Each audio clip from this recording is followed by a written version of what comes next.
हैं news reporter network. आप देख रहे हैं न्यूज रिपोर्टर लाइव, सोच आपकी, आवाज हमारी। नमस्कार, आप देख रहे हैं न्यूज रिपोर्टर नेटवर्क और मैं हूं आपके साथ वंदना सती। शुरुआत करते हैं आज की ताजा खबरों के साथ, लेकिन उससे पहले नजर डालते हैं आज की सुर्खियों पर। ऋषिकेश में पर्यटन विकास के लिए केंद्र सरकार ने मंजूर किए 100 करोड़ रुपए। निकाय चुनाव नहीं होने पर विधायक भुवन चंद्र कापड़ी द्वारा खटीमा में की गई प्रेस वार्ता। ऋषिकेश में बने बिना परमिशन के अवैध रूप से कई टेम्पो स्टैंड, ट्रैफिक व्यवस्था पर उठ रहे सवाल। अवैध निर्माणों पर कार्रवाई नहीं होने से एनएसयूआई और यूथ कांग्रेस नाराज। जिलाधिकारी ने कहा सरकारी चिकित्सालयों में अनावश्यक रेफरल स्वीकार्य नहीं, अप्रैल से अक्टूबर तक की आईपीडी सर्जरी रेफरल का मांगा ब्यौरा।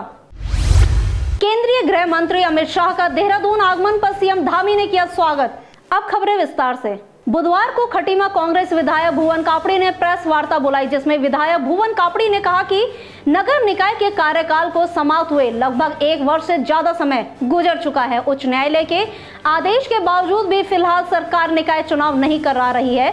विधायक भुवन कापड़ी ने सरकार से आग्रह किया कि शीघ्र से शीघ्र निकाय चुनाव कराया जाए। निकाय चुनाव नहीं होने पर जनहित के कार्य बाधित हो रहे हैं। ये कहेंगे कि नगर निकाय का जब गठन होता है उसी दिन आने वाले 5 वर्षों बाद जो चुनाव होना है उसका तय हो जाता है, और सरकार 5 वर्ष पहले जो तिथि तय थी उस तिथि पर चुनाव नहीं करवा पाई। माननीय उच्च न्यायालय के आदेश के बावजूद भी सरकार कहीं ना कहीं हीरा हवाली कर रही है, कुछ न कुछ बहाने दे रही है, और 1 वर्ष से ज़्यादा समय हो गया नगर पालिका, नगर पंचायत, नगर निगमों के चुनाव को 1 वर्ष देर कर। इसका लगभग 1000 करोड़ का बजट है जिससे जनहित के कार्य होते हैं। नगर पालिका, नगर निगम, नगर पंचायतों में लोगों को रोज के काम पड़ते हैं। किसी का जो है कि परिवार रजिस्टर है, किसी के यहाँ साफ सफाई का मामला है, कहीं पे कूड़े के ढेर हो गए हैं, कहीं बिजली के स्ट्रीट लाइट खराब हो गई, तो कुछ न कुछ किसी के जन्म मृत्यु प्रमाण पत्र हैं, तो लगते हैं लोगों को बहुत दिक्कतों का सामना करना पड़ रहा है। शहर की अति व्यस्त रहने वाली हरिद्वार रोड पर सड़क किनारे नीलकंठ जाने वाले वाहनों की कतार दिन भर लगी रहती है। इसके अलावा बिना परमिशन के अवैध रूप से कई टेम्पो स्टैंड भी बन चुके हैं। कुछ इसी प्रकार का नजारा देखने को मिलता है नटराज श्यामपुर बाईपास मार्ग का। जी हां, जहां हाईवे पर अवैध रूप से दर्जनों ट्रक सड़क किनारे खड़े हो रहे हैं, जिससे सड़क हादसे होने की संभावना और बढ़ रही है। मामला संज्ञान में आने के बाद कई बार अधिकारियों के निर्देश पर संयुक्त अभियान भी चलाया गया, लेकिन यह अभियान भी ज्यादा सफल नहीं हो पाया। 2 दिन पहले ही इंद्रमणि बडौनी चौक के निकट भीषण सड़क हादसे को देखकर लोगों ने पुलिस और प्रशासन से शहर की सड़कों को अतिक्रमण और नो पार्किंग मुक्त बनाने की मांग की। ट्रैफिक इंचार्ज अनवर खान ने बताया कि शहर में राउंड ऑफ के दौरान सड़क किनारे खड़े होने वाले वाहनों को मुनादी कर हटाया जाता है। जरूरत पड़ने पर क्रेन से भी वाहनों को उठाने की कार्रवाई होती है। क्लैंप लगाने के साथ ही वाहनों के चालान भी काटे जा रहे हैं। नो पार्किंग में वाहन खड़ा करने वालों के खिलाफ बड़ा अभियान जल्द चलाया जाएगा। शहर में अवैध निर्माणों पर कार्रवाई नहीं होने से एनएसयूआई और यूथ कांग्रेस नाराज है। कार्यकर्ताओं ने ऋषिकेश स्थित एमडीडीए के कार्यालय पर नाराजगी जाहिर करते हुए प्रदर्शन किया।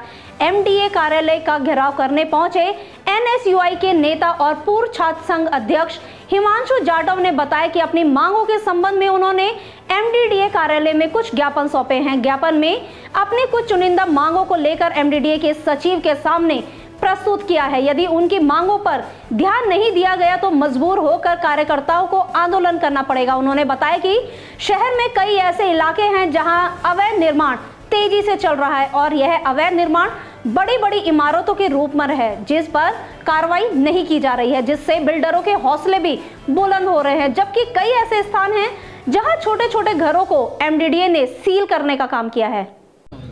देखिए, हमारा मामला यही है, शहर में काफ़ी समय से अवैध निर्माण चल रहे हैं, जिसके लिए लगातार हम लोग मांग कर रहे हैं कि अवैध निर्माणों पर जांच की जाए और जो अवैध निर्माण है उनकी लगातार सील किया जाए। लेकिन ऋषिकेश एमडीडी कार्यालय इतना भ्रष्ट हो चुका है, लगातार लोगों से पैसे लेकर, जो पैसे वाले लोग उनसे पैसे लेकर काम करने के लिए आगे बढ़ा देता है, उनका बिना मानचित्र पास किए आगे काम करने के लिए उनको अनुमति देता है। लेकिन जो लोग अपने रहने के लिए, अपने घर के लिए लोग अपना घर बनाते हैं, उनके ऊपर कार्रवाई करने का काम एमडीडी कार्यालय कर रहा है। जो लोग अपार्टमेंटल के हिसाब से, बिल्डिंग के हिसाब से, फ्लैट वाइज बना रहे हैं जो लोग बिल्डिंग, उनको ये लोग तुरंत काम करने के लिए दे रहे हैं। क्यों? क्योंकि वहाँ से पैसा आ रहा है। इसमें कहीं ना कहीं शहर के क्षेत्रीय विधायक भी इन्वॉल्व हैं।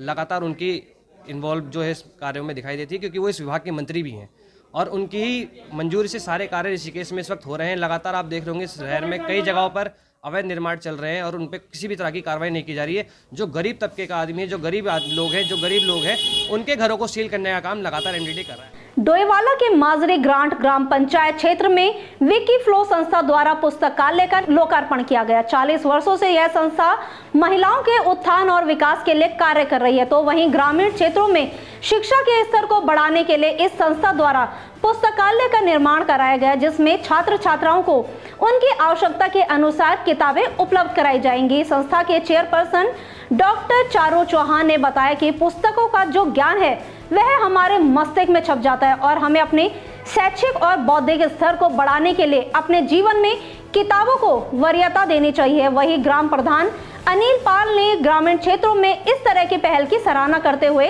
संस्था का आभार जताया है।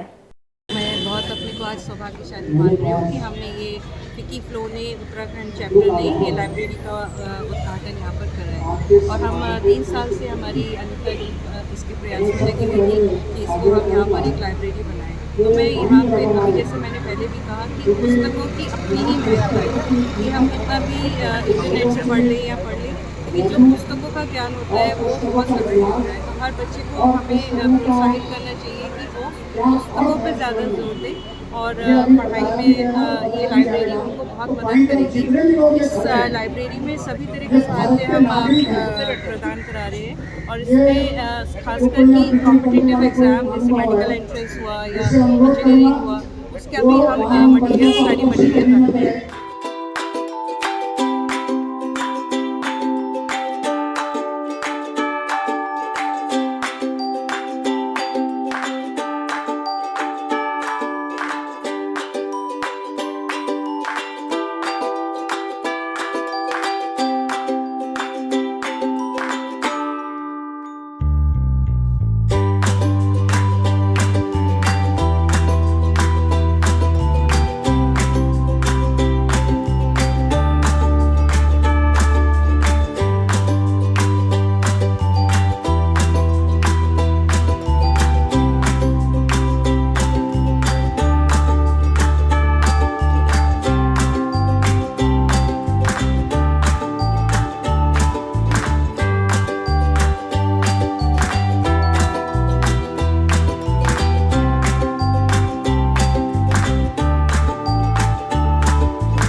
शहरी विकास मंत्री प्रेमचंद अग्रवाल ने ब्राह्मणवाला में निर्माणाधीन आड़त बाजार का निरीक्षण किया। इस दौरान एमडीडीए द्वारा निर्माणाधीन पार्किंग, फायर स्टेशन आदि का निरीक्षण कर कार्यों में गुणवत्ता बनाए रखने के लिए अधिकारियों को निर्देशित भी किया। निरीक्षण के दौरान मंत्री अग्रवाल ने बताया कि लगभग 126 करोड़ रुपए की योजना से करीब 10 हेक्टेयर भूमि पर आड़त बाजार शिफ्ट किया जा रहा है। यहाँ 5 मंजिला पार्किंग निर्माणाधीन है, जिसमें 570 वाहनों को पार्क किया जाएगा। आड़त बाजार के दोनों ओर सड़क बनाने का कार्य और ओवरहेड टैंक निर्माणाधीन है। साथ ही 3 सार्वजनिक शौचालय बनाए जाएंगे, जिनमें से महिलाओं के लिए एक पिंक शौचालय भी बनाया जाएगा। बताया कि यहाँ STP, fire station, cold storage, polyclinic तथा पार्क आदि बनाए जाना है। देखिए, आप जानते हैं जो हमारा आड़त बाज़ार इस टाइम जहाँ पे संचालित है, वहाँ चूँकि आड़त बाज़ार का मतलब है कि ट्रकों का आना, ट्रकों का जाना, वो माल का लोडिंग और अनलोडिंग होना, और वो एक ऐसा रास्ता अभी हमारे सामने है कि जिसमें अनेकों बार जाम लगता है। व्यापारियों को भी दिक्कत होती है, अन्य लोगों को भी दिक्कत होती रही। तो एक हमारे सामने एक विषय आया कि हम उसको वहाँ से शिफ्ट करें, और मेरे विभाग एमडीडी के द्वारा जिस जगह मैं खड़ा हूँ यहाँ शिफ्टिंग करने की बातचीत प्राइमरी स्टेज पे हुई, सारी बातचीत हुई। तो 356 हमारे प्रभावित व्यापारी हैं जिनको हम लोग शिफ्ट करने की स्थिति में हैं।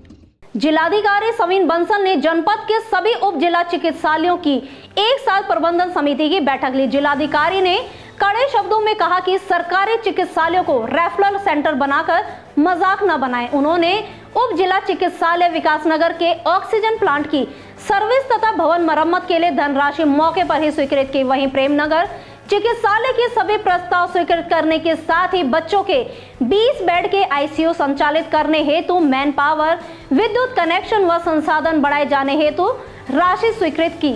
मसूरी चिकित्सालय से अप्रैल से अब तक किए गए सभी प्रसव व रेफरल की सूची मांगी। प्रेमनगर चिकित्सालय में आईपीडी बढ़ाने के निर्देश भी दिए। चिकित्सालयों में प्रति माह कराए जाने वाली सर्जरियों का भी ब्यौरा मांगा। देश के गृह मंत्री अमित शाह एक दिवसीय दौरे पर उत्तराखंड आए हैं, जो मसूरी और देहरादून में होने वाले कार्यक्रम में भाग लेंगे। इस दौरान उत्तराखंड कांग्रेस के प्रदेश अध्यक्ष करण माहरा ने कहा कि कई बार गृह मंत्री आ चुके हैं लेकिन उत्तराखंड को कोई फायदा नहीं होता। अच्छा होता अंकिता भंडारी हत्याकांड में वो वीआईपी के नाम का खुलासा कर देते, या जो आपदा आई है जोशीमठ में जाकर लोगों से मिल लेते, महिलाओं पर हो रहे अपराधों पर कुछ बोलते। देखिए, कई बार आ चुके हैं, लाभ देखने को तो कुछ नहीं मिला। हम तो यही कह रहे हैं कि महिला अपराध में हम पहले नंबर पे हैं। इसके लिए कोई सख्त चीज़ वो कर जाएं और अंकिता के वीआईपी का नाम खुलासा करने का दबाव सरकार पर डाल के जाएं तो हमें खुशी होगी। केदारनाथ में सोने की चोरी का ब्लैक एंड वाइट में सामने आ जाए, और जो अन्य चीज़ें हैं यहाँ राज्य में हो रही हैं, आपदा वालों को अभी तक राहत नहीं मिली है। जोशीमठ बर्बाद हो रहा, यहाँ आए थे, अगर 10 मिनट का दौरा जोशीमठ का भी कर लेते तो हमें खुशी होती। तो आज की खबरों में बस इतना ही। मुझे दीजिए इजाजत और देखते रहिए न्यूज रिपोर्टर नेटवर्क। धन्यवाद। आप हमारे चैनल पे नए हैं तो चैनल को सब्सक्राइब करें और साथ ही बेल आइकन को प्रेस करें ताकि उत्तराखंड की कोई भी अपडेट मिस ना हो पाए।